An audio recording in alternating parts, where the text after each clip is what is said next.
Hello, I'm Casey Aiken, and this is 21 This Week. Coming up next, how would you rate Mark Uncapher's first year as county executive? Why is Prince George's County outpacing Montgomery County in job creation? Believe it or not, the 2022 race for governor has already begun. And what are the major issues before the Maryland General Assembly this year? Stay tuned. Our panel of insiders will give you the story behind the story. We're joined by the Dean of Democratic Politics, Sam Statland, Secretary of the Maryland Republican Party, Mark Uncapher, the former mayor of Rockville, Susan Hoffmann, and political strategist, Susan Heltemes. Stay tuned for these stories and more on the next 21 This Week.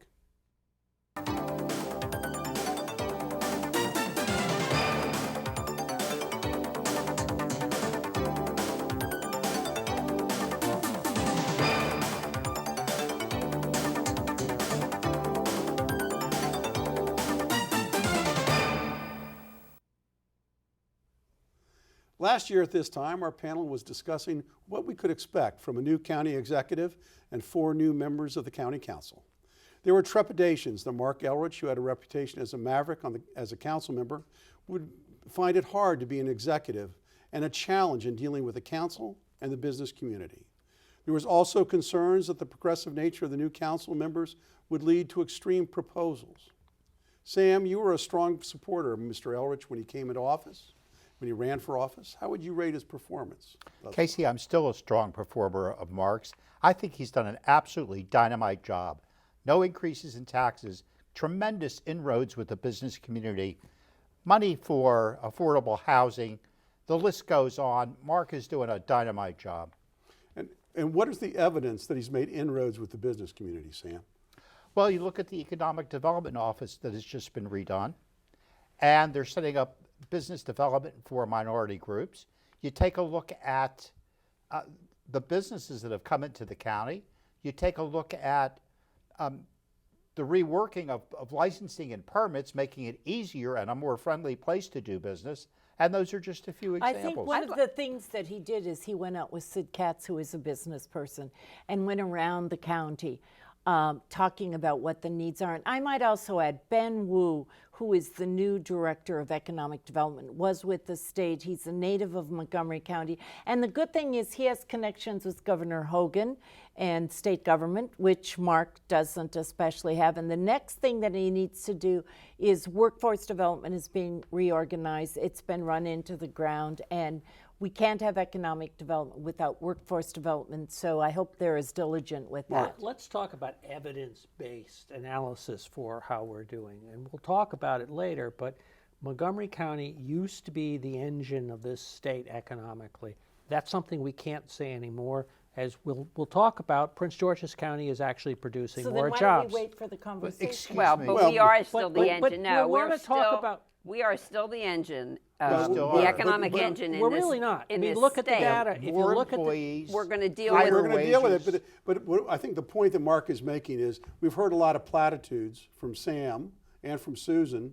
The question is there real data in support that Elrich is doing a better job? I want to go to Susan Heltemes on this. In the State of the County address, Elrich highlighted what he viewed as his biggest accomplishments during the first term, which was an executive order formally barring collaboration with U.S. Immigration Services and a wide-ranging equity bill. That doesn't sound to me like significant accomplishments when you're talking about building an economic engine for the future. That is not what I took as his most important Well, that was his quote. Yeah, well, that isn't. I talked to people behind the scene, and that was not meant to be what he thought.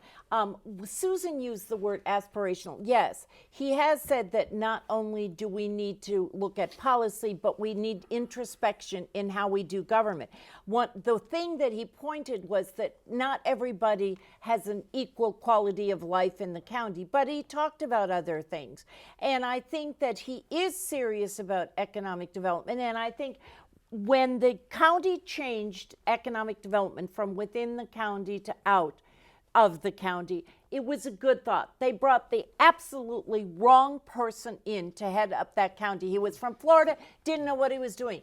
Ben Wu is going to be a breath of fresh air in the county. Quickly, Mark, I I've want to known go to Ben Susan Wu Hoffmann. for 20 years, and he's great, and I certainly applaud the appointment. That said, this is frankly just changing the deck chairs on the Titanic.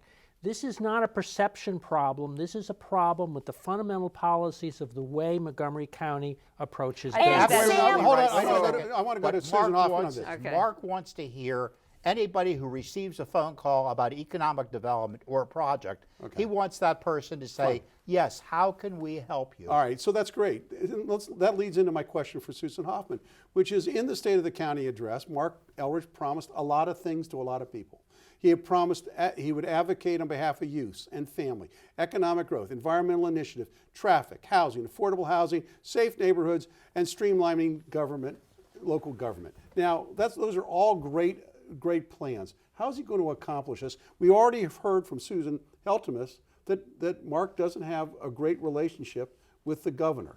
That means he doesn't have a great relationship with the state. How is he going to accomplish some of these initiatives? What he does in the county has nothing to do with his relationship with Governor Hogan. Sure it does. And on traffic and construction, well, it doesn't? You want me to answer the I question? I do. Okay. Answer my question. So Governor Hogan has nothing to do with Mark Elrich's accomplishments in this county, and for you to cast that aspersion is not fair. I didn't say it was a dispersion. What I said was, how is he going to accomplish all of these goals with a rocky relationship with the governor of the state of Maryland? The We are relationship not- may our be rocky, relationship- but he is down there more than any executive has been. No, since the not opening more. of the About, Assembly. listen, this is not about platitudes. Okay, about are the we bus- all going to shout over If this each is other, not or am about- I going to have an opportunity to If answer is this not question? About platitudes back. about Okay. business community. Fine. This is about addressing policies like transportation. If you were listening to the business community, transportation is front and center, one of the paramount issues. Mark Uncapher is on the wrong side of addressing that issue. If he would work with the governor to solve the congestion in our area, That's one something of the that issues. would help. That's transportation and transit. The four issues that were most important to him that he announced in his state of the county were education, affordable housing, transit, and Vision Zero.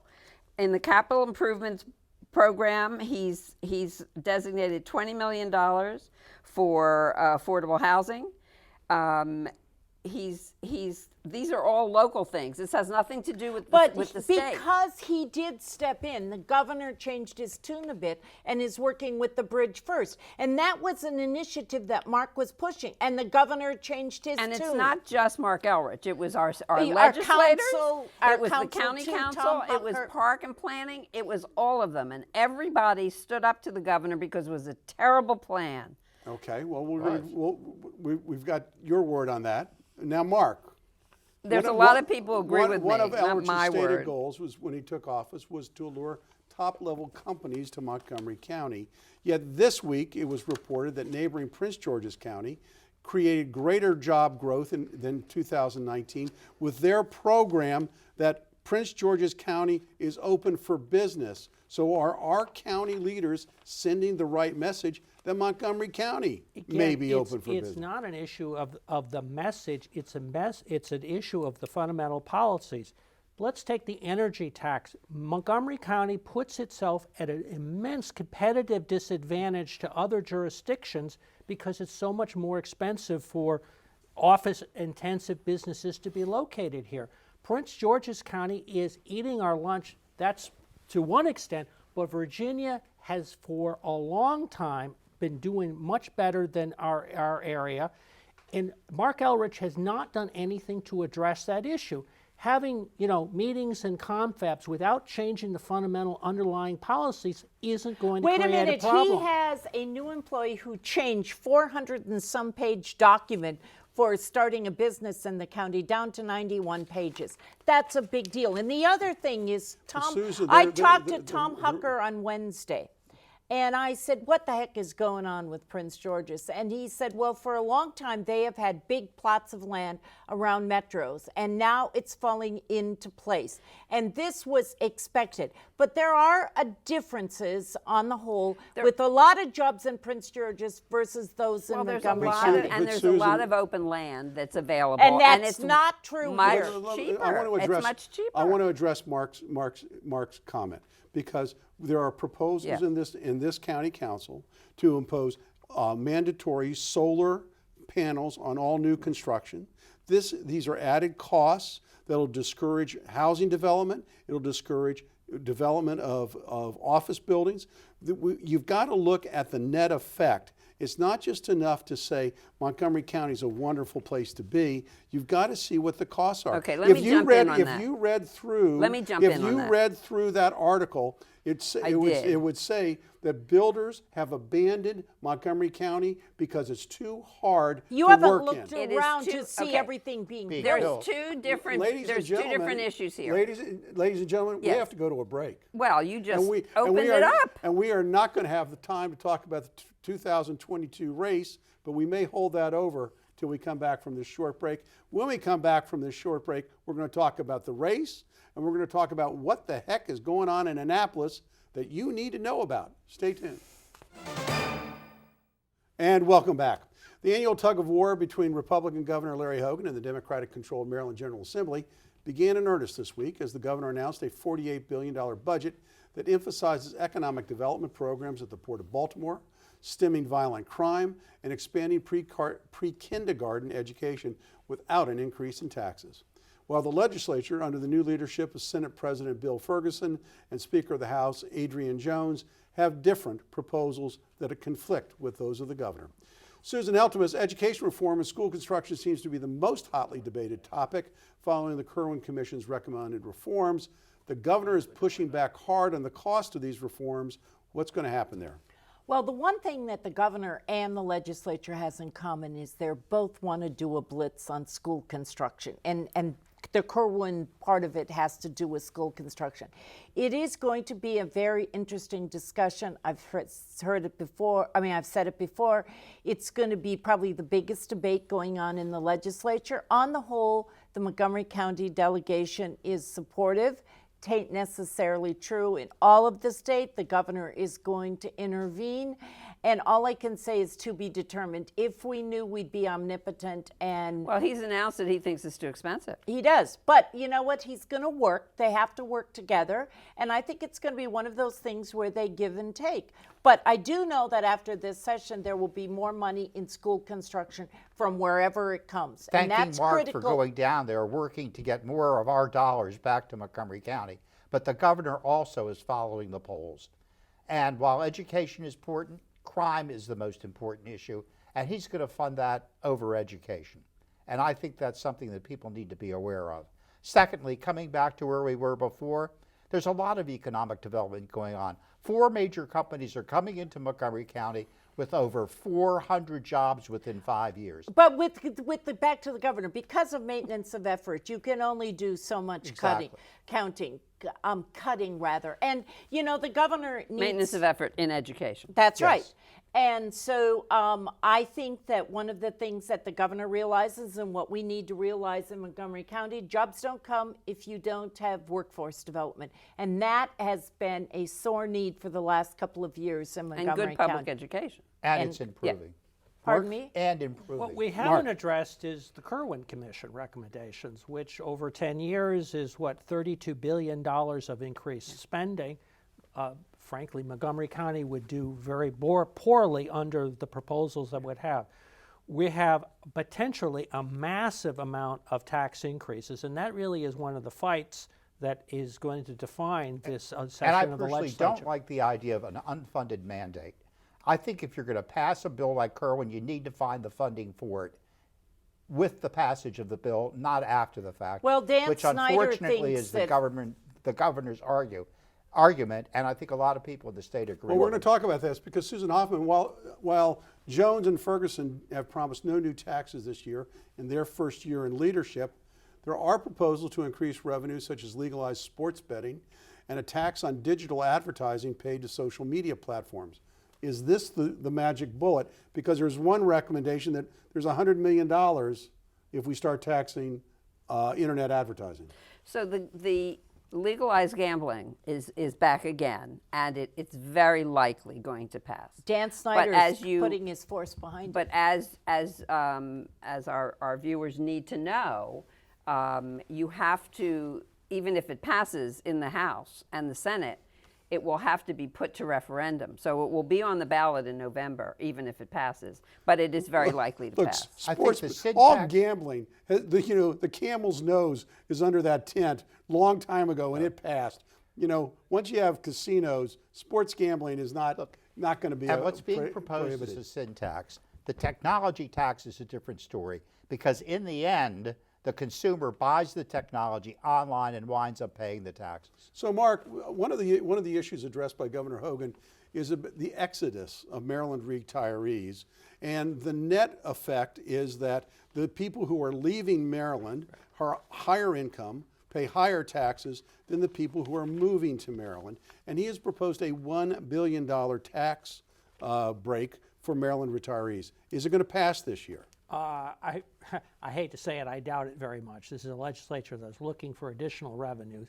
On the other hand, I think it's an important marker on the part of the governor to make the point of cutting taxes. And I But think it's this for is people with $50,000 or less. And I think based on that, it probably does have a fairly decent chance of passing. If it were on millionaires and billionaires, probably not. But with people 50,000 or less, probably. Well, and no tax on anybody making 15,000 or less. 50. No, the 50,000. first level is 15. Then it goes up to 50. Yes, and this is essentially what his legislation Yes. says. I think it's 50,000. merciful, and I think it's a great idea. And I think Democrats will support it. then that would be good to Well, hear. they didn't support it last year, so I don't know why you think it's going to be any more Because popular. a lot of bills take 2 to 3 sessions to pass. Any more as popular we this all year. know. Well, but the fact is, retirees are looking for a less expensive place to live, not only because of the taxes they pay annually, but also estate tax and death and inheritance tax.